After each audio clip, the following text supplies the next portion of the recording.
दोस्तों बाइनेंस के ऊपर से बहुत सारे ट्रेडिंग पीरियड, बहुत सारे कॉइन रिलीज कर दिए गए हैं। साथ ही साथ बाइनेंस की जो सीईओ हैं सीजेड, उनको बेसिकली यहाँ पे ऑर्डर दिया गया है कि वो कोर्ट के अंदर प्रेजेंट हो। अब इसको लेके क्या अपडेट है सब आपके साथ मैं यहाँ पे शेयर करूंगा। साथ ही साथ हम लोग जानेंगे क्या बाइनेंस सच में खतरे में है या फिर आपका फंड बाइनेंस के ऊपर सेफ है।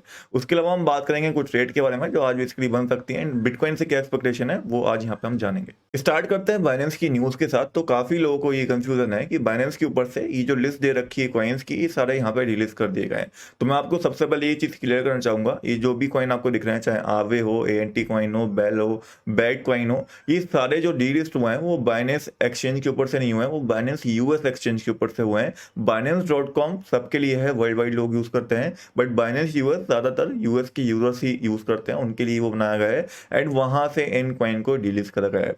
ऑल्सो यहाँ पे जो केस फाइल करा गया है वो मेन केस जो है वो बाइनेंस यूएस के खिलाफ करा गया है, बाइनेंस.com के खिलाफ नहीं करा गया है। सीजेड ने भी एक ट्वीट के अंदर ये चीज यहाँ पे कंफर्म करी कि अगर यहाँ पे कोर्ट बेसिकली इनके अगेंस्ट भी फेवर यहाँ पे करता है, एसईसी की तरफ से भी फेवर करता है, तब भी यहाँ पे जो फंड जो यहाँ पे ब्लॉक करे जाएंगे या जो फंड यहाँ पे बेसिकली अफेक्ट होंगे वो बाइनेंस यूएस के होंगे, ना कि यहाँ पे बाइनेंस.com के होंगे जो कि हम लोग यूज करते हैं। तो आपका कहीं ना कहीं हम मान सकते हैं कि बाइनेंस.com ज्यादातर 99% चांसेस में सेफ है, वहां पे आपको डरने की इतनी जरूरत नहीं है। बट अगेन मैं वही चीज बोलूंगा, अगर आपके स्पॉट वॉलेट के अंदर पड़े तो आप उसको ट्रस्ट वॉलेट या मेटामास्क वॉलेट के अंदर रखें, वहां पे ज्यादा सेफ आपका रहता है फंड। अब आते हैं मेन टॉपिक के ऊपर और बात करते हैं न्यूज क्या चल रही है। तो आपको याद होगा यहाँ पे 5 ऑफ बेसिकली जून को न्यूज निकल के आई थी कि एसईसी ने बाइनेंस सीजेड के ऊपर यहाँ पे बहुत सारे एलिगेशंस लगाए, जिसकी डिटेल मैंने आपके साथ यहाँ पे शेयर करी थी, क्या क्या चीज़ें उन्होंने बोली हैं। जहाँ पे मैंने बताया था कि बेसिकली उन्होंने बोला है कि ये मैनिपुलेशन करते हैं मार्केट के अंदर एंड यूजर्स के फंड को यूज करके ट्रेड करते हैं एक अनरजिस्टर्ड प्लेटफॉर्म के ऊपर। बट यहाँ पे न्यूज जो निकल के आ रही है उसके हिसाब से ये सारे एलिगेशन जो है मोस्टली यहाँ पे बाइनेंस यूएस के खिलाफ थे, जो बाइनेंस का यूएस का ऐप है। एंड अगर फंड जो सीज होता है यहाँ पे सीजेड या फिर बाइनेंस का, तो वो बाइनेंस यूएस का होगा, ना कि बाइनेंस.com का जो हम लोग यूज करते हैं। तो ये चीज क्लियर हो गई होगी। उसके बाद एसईसी से एक और न्यूज यहाँ पे निकल के आई कि इन्होंने यहाँ पे फ्यूमोन्स करा है। इसका मतलब होता है कि कोर्ट के अंदर प्रेजेंट होना। इन्होंने बोला है कि सीजेड यहाँ पे कोर्ट के अंदर प्रेजेंट हो फिजिकली, या फिर यहाँ पे मतलब कुछ जो होता है ना डिजिटली प्रेजेंट हो, ताकि वो जितने भी जब आप यहाँ पे जो लॉ सूट करा गया है, जो यहाँ पे इनके खिलाफ जिसे आप बोल सकते हो कि केस करा गया है, उसके खिलाफ यहाँ पे ये उसके आंसर्स क्लियरली दे पाए। इसको इनको शायद 10 डेज का टाइम ही मिला है कि 10 डेज के अंदर इनको सारे आंसर क्लियर करने हैं जो भी इनके खिलाफ यहाँ पे अगेंस्ट में यहाँ पे चार्जेस लगाए गए उनको।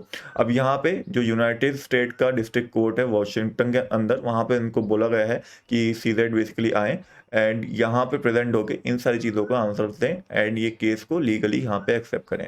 अब इसके ऊपर सीजेड का भी एक रिप्लाई आया है कि इसके ऊपर पैनिक करने की जरूरत नहीं है। काफ़ी लोग जो हैं ये ट्विटर के ऊपर उल्टी सी चीज़ें फैला रहे हैं कि सीजेड को यहाँ पर गिरफ्तार कर लिया है ऐसा कुछ, तो ऐसा कुछ भी नहीं है। बेसिकली यहाँ पे इन्होंने सिंपल सा बोला है, ये एक कंप्लेन है जिसको मुझे यहाँ पे, जिसके लिए मुझे एपीआर वहाँ पे होना है, मतलब वहाँ पे पहुँचना है और इसका जवाब यहाँ पे देना है और इसके खिलाफ कोई फंड ना फैलाए। यहाँ पे इन्होंने सीजेड के खुद ट्वीट करके कंफर्म ये चीज़ करी है एंड जो भी चीज़ है वो सही भी है, क्योंकि अगर आप देखो बाइनेंस इतना बड़ा एक्सचेंज है, सीजेड की इतनी बड़ी फॉलोइंग है, एक बिलियनर की लिस्ट के अंदर आते हैं, तो एकदम से ऐसी चीज़ें होना इतनी आसान नहीं है सब चीज़ें। सीजेड ने एक ट्रस्ट बिल्ड करा हुआ है, 8.4 मिलियन की फॉलोइंग है, तो एकदम से क्रैश हो जाना बाइनेंस का तो वो कोई सेंस नहीं बनता। अगर ऐसा हुआ तो क्रिप्टो मार्केट बहुत बुरी तरीके से डूबने वाली है। तो होपफुली ये चीज़ ना हो। काफ़ी लोग सपोर्ट भी कर रहे हैं इस चीज़ में बाइनेंस को, क्योंकि ऐसा नहीं है कि एसईसी ने, मतलब सिक्योरिटी एक्सचेंज कमीशन जो यूएस का, उन्होंने सिर्फ बाइनेंस के खिलाफ यहाँ पे कंप्लेन करी है। इसके अलावा कॉइनबेस के ऊपर भी वो कंप्लेन कर चुके हैं रिसेंटली, अभी उन्होंने कंप्लेन करी है कॉइनबेस को लेके। एंड उसके अलावा बहुत सारे क्रिप्टो एक्सचेंजेस हैं, रिपल का केस भी एक चल रहा है, तो ये चीज़ होती रहती है वहाँ पे। बट एक चीज़ हमें यहाँ पे देखने वाली मिलने वाली है कि इन सारी चीज़ों की वजह से यहाँ पे जो मेजर बैंक्स हैं ऑस्ट्रेलिया के अंदर या फिर अदर कंट्रीज के अंदर, वो कहीं ना कहीं कुछ एक्शन ले रहे हैं क्रिप्टो के ऊपर। एक और इंपॉर्टेंट चीज़ देखने वाली है कि जिस हिसाब से यहाँ पे क्रिप्टो को लेकर इतनी हाइप क्रिएट हो रही है, जल्दी मुझे लगता है कि सारी कंट्री मिलकर कुछ ना कुछ रेगुलेशन इसके ऊपर लाने वाली हैं। अब वो पॉजिटिव होंगी नेगेटिव होंगी वो तो मुझे नहीं पता, बट अगर वो पॉजिटिव होती हैं तो क्रिप्टो मार्केट के लिए बहुत अच्छा होगा, क्योंकि बुल रैली के लिए बस हमें यही एक पॉजिटिव न्यूज़ चाहिए कि रेगुलेशन हमें या तो ऑल ओवर द कंट्री, सारी कंट्रीज से मिलकर एक देखने को मिले, या कोई बड़ी कंट्री जैसे यूएस है, इंडिया है, इंडिया के अंदर तो वैसे मैं होप नहीं कर रहा हूँ, बट यूएस है, ऑस्ट्रेलिया है, या कोई भी बड़ी कंट्री अच्छी कंट्री है, वहाँ पे हमें कुछ बड़ी रेगुलेशन देखने को मिल जाए। इवन चाइना भी इसके अंदर आता है। इसके अलावा आप चाहो तो खुद भी चेकआउट कर सकते हो। आवे यूएसडीटी आपको यहाँ पे ट्रेडिंग पीरियड के अंदर दिख रहा होगा binance.com के ऊपर, अपने बाइनेंस ऐप के ऊपर। एंड बाइनेंस यूएस ऐप जो यूज़ करते हैं, जो यूएस के अंदर रहते हैं बेसिकली, उनके लिए ये चीज़ें डीलिस्ट हुई हैं। एंड फंड भी अगर फ्रीज होगा तो उनका होगा, binance.com का नहीं होगा, ठीक है। तो उससे क्लियर आप रहना, ताकि क्योंकि ये बाइनेंस यूएस के ऊपर डायरेक्टली अटैक है तो डेफिनेटली बीएनबी कॉइन तो उससे इफेक्ट होगा। एंड बीएनबी के अंदर ज़्यादा क्रैश हमें देखने को मिला है as compared to bitcoin, as compared to other crypto currency. And अगर आपको बीएनबी बाय करना है तो मेरे हिसाब से $229 और 269 जो अभी यहाँ पे चल रहा है, ये अच्छे एरियाज हैं अगर आप बड़ा रिस्क लेना चाहते हो और हाई रिवॉर्ड चाहते हो। क्योंकि हमने देखा है इससे पहले भी बीएनबी क्रैश कराए, इन लेवल्स पे गिर के आया है, लेकिन जैसे ही सॉर्ट आउट हुई सारी चीज़ें तो बीएनबी रिकवर भी अच्छे तरीके से कराए। तो अगर आपको सीजेड के ऊपर, बाइनेंस के ऊपर ट्रस्ट है तो ही आप बाय करना, वरना बीएनबी को बाय मत करना। उसके अलावा कल मैंने आपके साथ एक ट्रेड शेयर करी थी शॉर्ट वीडियो के अंदर, गाला कॉइन का शॉर्ट थी बेसिकली, तो वो अभी अच्छे प्रॉफिट में है। अगर आपको याद है, ये वाली वीडियो शॉर्ट वीडियो थी, छोटी सी ट्रेड आइडिया बताया था। एंड हम यहाँ पे देख सकते हैं लगभग अगर आप कैलकुलेट करोगे 6% के प्रॉफिट में।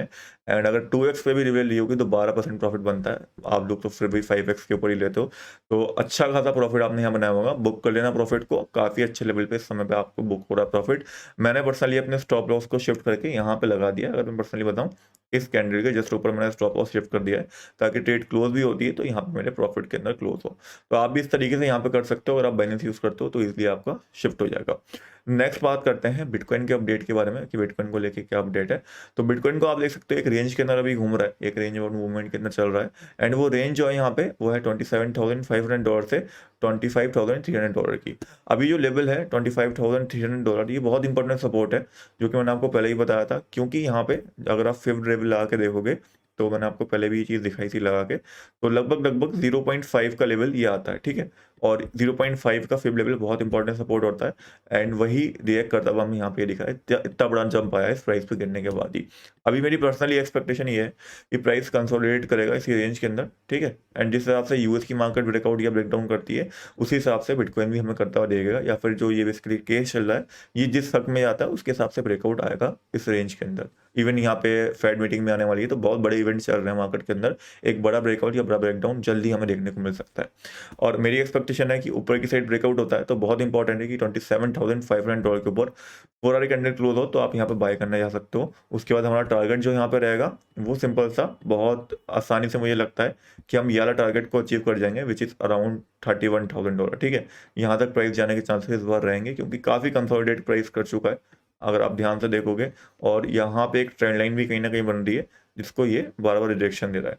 तो बहुत इंपॉर्टेंट है कि ट्रेंड लाइन के ऊपर और ये जो लेवल मैंने आपको बताया इसके ऊपर कैंडल क्लोजिंग हो। इसको हम थोड़ा अगर शॉर्ट में लेवल को लें तो हम सीधे सीधे ये भी बोल सकते हैं कि इंपॉर्टेंट है कि यहाँ पे लगभग ये ऊपर वाला लेवल हम इसको ले लेते हैं, विच इज़ अराउंड $28,200। इसके ऊपर 4 आवर कैंडल क्लोजिंग हो तो यहाँ पे हम इजीली बाय करने जा सकते हैं। इस लेवल के ऊपर क्लोजिंग होनी चाहिए, फिर ये ब्रेकआउट भी हो जाएगा जो फॉलिंग वेज चैनल बना हुआ है। साथ ही साथ यहाँ पे जो लेवल्स हैं, जो हमारे लेवल पे हम ट्रेड करते हैं, वो भी ब्रेकआउट हमें देखने को मिल जाएगा।